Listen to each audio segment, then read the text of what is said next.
Halo semuanya, kembali lagi bersama saya Fandi Anggreni. Di video kali ini kita akan mengerjakan exercise 7 dari modul Manajemen Accounting SAP. Nah, sebelum kita mulai, kita masuk dulu ke akun SAP kita masing-masing ya.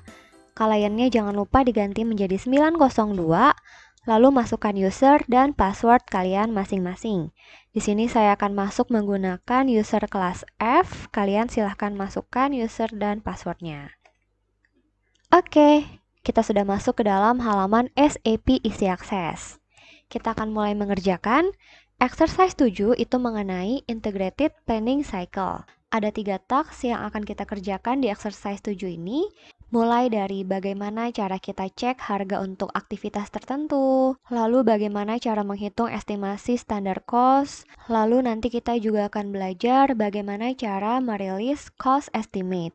Oke, kita mulai dari task yang pertama, check fixed and variable price for activities. Jadi di task 1 ini kita akan melihat berapa harga variabel dan juga harga fix untuk suatu aktivitas di suatu cost center. Gimana caranya? Caranya kita buka menu accounting, lalu kita ke controlling, lalu kita ke cost center accounting, lalu kita ke information system, lalu kita ke report for cost center accounting, lalu kita pilih yang price, lalu kita pilih yang cost center activity price atau kodenya adalah KSBT. Kita double klik. Oke, kita masuk ke dalam halaman activity type price report initial screen. Nah, di sini untuk cost centernya kita bisa masukkan 4230. Untuk activity type-nya kita bisa masukkan 1421. Lalu untuk versionnya kita masukkan 0, fiscal year-nya kita masukkan 2021, from periodnya 1, to periodnya adalah 12. Nah, kalau udah kita bisa klik execute. Nah, kita masuk ke dalam halaman activity type price report overview screen. Nah, di sini kita bisa melihat bahwa activity type 1421, di mana 1421 ini adalah wages hour. Di dalam cost center 4230, di mana 4230 ini adalah pump assembly. Nah, ini total price-nya adalah 29,62, di mana variabelnya 3,71 dan fix-nya adalah 25,91. Maka totalnya adalah 29,62.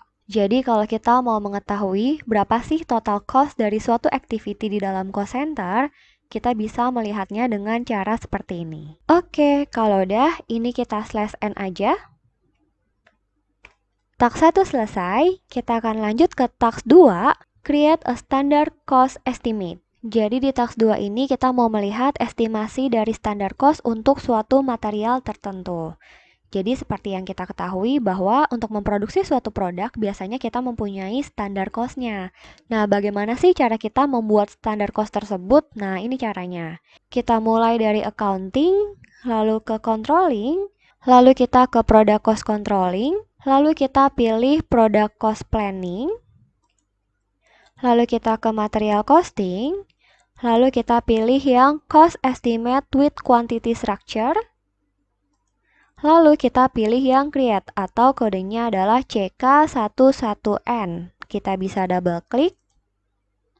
Nah, di materialnya kalian masukkan material kalian masing-masing ya. Kalian bisa lihat di Excel. Ini adalah material untuk kode K, ini untuk kode M, ini untuk kode F, dan ini untuk kode G. Kalian lihat di Excelnya masing-masing ya. Karena saya menggunakan kode kelas F, maka saya akan lihat yang kelas F.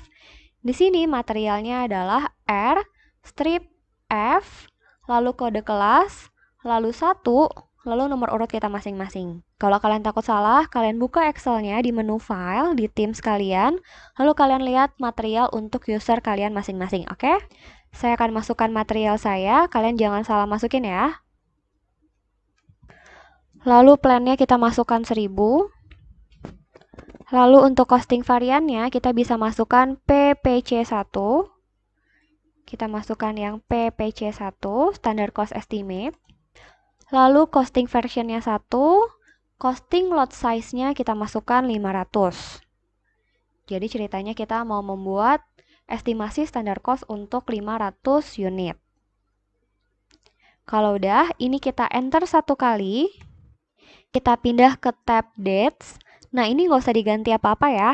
Kalian diemin aja, nggak usah ada yang diganti. Lalu kita enter lagi satu kali. Oke, kita sudah masuk ke dalam halaman Create Material Cost Estimate with Quantity Structure.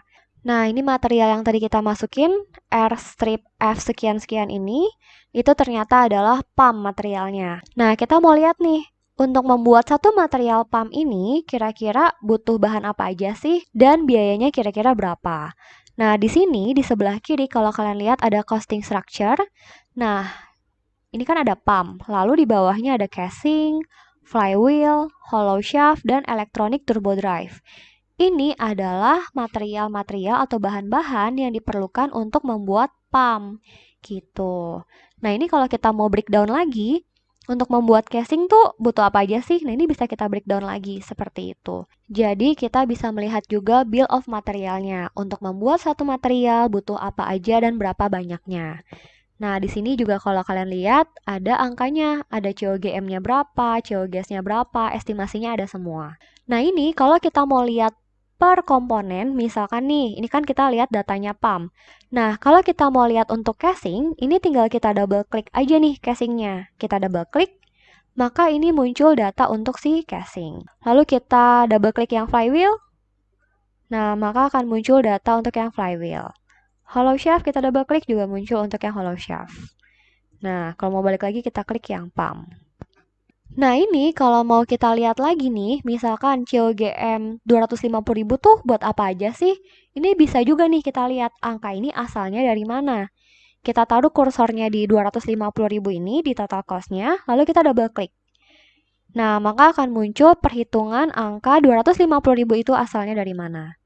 Gitu. Jadi kita bisa lihat sampai ke detailnya asal-usul biayanya tuh dari mana aja sih, seperti itu. Nah, ini kalau kita lihat untuk total 500 unitnya. Tadi kan kita masukin lot size-nya itu adalah 500 unit ya. Nah, kalau kita mau lihat per unitnya, kita bisa nih, kita ganti aja yang price unit. Nah, maka akan muncul ini adalah cost per unitnya berapa. Nah, kalau kita mau lihat biaya per cost elemennya, kita bisa setting nih. Caranya adalah di tab cost ini, kita klik kanan, lalu kita pilih yang itemization. Lalu di bagian bawah sini nih ada yang choose layout, yang gambar kotak-kotak ini. Kita klik, lalu kita pilih yang choose layout. Nah, kita pilih yang 1 SAP09. Kita mau kelompokin per cost elemennya. Kita klik yang 109. Nah, di sini ada keterangan layout applied.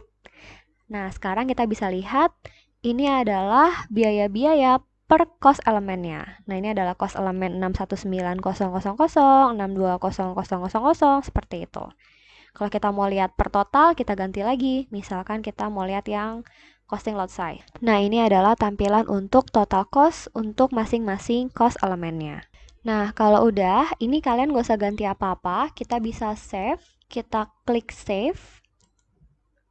Lalu di sini make sure bahwa itemization dan lognya sudah tercentang. Kalau udah, kita centang hijau. Nah, di sini akan ada pop-up the cost estimate is being saved. Nah, kalau udah, kita bisa /n. Oke, task 2 selesai. Kita akan lanjut ke task 3, release the cost estimate. Jadi tadi kan kita sudah membuat standar cost estimate untuk material R strip F sekian-sekian itu kan. Nah, sekarang kita mau rilis nih cost estimate tersebut. Kita mau terbitkan istilahnya. Nah, gimana caranya? Caranya adalah pertama, kita buka dulu menu accounting, lalu controlling, lalu kita ke product cost controlling, lalu kita ke product cost planning, lalu kita ke material costing, lalu kita pilih yang price update. Atau kalau tadi kalian yang CK11N, sekarang kita yang bawahnya, CK24, price update. Kita double klik. Kita sudah masuk ke dalam halaman price update, mark standard price. Di sini posting periodnya sudah terisi otomatis 3, fiscal year-nya juga sudah terisi 2021. Untuk company code-nya kita bisa isi 1000, plan-nya juga bisa kita isi angka 1000. Untuk materialnya, kalian masukkan material yang tadi ya. Yang R, strip, F, kode kalian masing-masing. Saya berarti 100. Nah, kalau udah di bagian processing option, ini kan test run-nya kecentang ya. Nah, ini kalian uncheck. Oke, jadi jangan dicentang untuk yang test run-nya. Kalau udah, kita bisa execute. Nah, kita masuk ke dalam halaman price update. Nah, di sini ada keterangan of one materials, one cost estimates were updated successfully. Nah, sekarang kita mau lihat nih, update-nya seperti apa sih? Nah, ini kalian bisa back aja satu kali. Maka kita masuk ke dalam halaman price update mark standard price. Nah, di sini nanti kalian akan melihat material kalian. Lalu di sini ada plan price-nya, lalu ada standard price-nya, seperti itu. Nah, ini kalau misalkan kalian mau lihat lebih detailnya, kalian bisa klik. Nah, nanti kalian akan masuk ke dalam halaman display material kalian nih. Gitu ya, ini sesuai dengan kode kalian pasti. Nah, ini kalian bisa lihat ke bagian tab costing tuh. Kalian ke tab costing tuh. Nah, di sini ada keterangan. Di bagian previousnya itu 0, karena sebelumnya kita belum melakukan plan price sama sekali. Lalu di bagian current-nya, kita ada standard price-nya 531,83. Nah, di bagian future-nya, itu ada plan price-nya 501,99. Jadi sekarang standard price kita kan 531,83. Nah, kita tuh ada melakukan update harga. Nah, sehingga nanti harganya akan berubah menjadi 501,99. Nah, di sini ini masih ada di dalam kode yang future. Kenapa? Karena belum kita rilis harganya. Maka kita harus rilis dulu harganya supaya nanti bisa ke update. Gimana caranya? Ini kita back aja satu kali. Kita bisa tekan tombol hijau yang di tengah ini, kita back satu kali. Nah, kita kembali ke halaman price update mark standard price. Ini kita back lagi satu kali lagi. Sampai di halaman ini. Nah, lalu kita bisa pilih yang rilis. Nih, yang di tengah ada rilis, kita klik. Oke, nah maka sekarang udah nggak ada lagi rilisnya ya, karena udah kita rilis. Nah, ini juga udah berubah jadi price update, rilis standard price. Nah, kalau udah, ini kalian make sure bahwa test run-nya tidak tercentang ya. Nah, kita klik execute lagi. Kita klik. Nah, di sini udah ada keterangan price change dokumen 201592 posted. Artinya adalah kita sudah melakukan perubahan harga. Nah, coba kita back satu kali. Nah, kita masuk ke dalam halaman price update release standard price. Nah, ini kita bisa klik lagi materialnya. Kita klik material kita. Nah, di sini kita bisa ke tab costing tuh. Nah, ini kalau kalian lihat, current-nya sekarang berubah menjadi 501,99. Tadinya kan 581 atau 531, saya lupa. Nah, sekarang udah jadi 501,99 sesuai dengan angka yang ada di bagian future di bagian plan price tadi. Jadi angka current-nya sekarang sudah berubah menjadi 501 dan angka di future-nya itu sudah hilang. Gitu, karena ini sudah kita rilis sehingga udah menjadi harga yang current. Gitu. Nanti kalau kita mau melakukan perubahan lagi, ya udah berarti nanti akan ada angka di bagian future-nya lagi, dan setelah kita rilis baru nanti angka di current-nya berubah. Jadi kita bisa lihat nih harganya ini sudah kita rilis atau belum. Selama belum dirilis maka harganya belum ke-update. Nah, kalau kita udah rilis baru nanti harganya ke-update gitu. Nah, ini kalian back aja sampai ke initial screen-nya. Kalau udah, ini kalian /n aja. Oke, task 3 selesai. Dengan demikian, exercise 7 kita sudah selesai semua. Terima kasih karena telah menyaksikan video ini. Mohon maaf apabila ada kesalahan ataupun kekurangan. Thank you!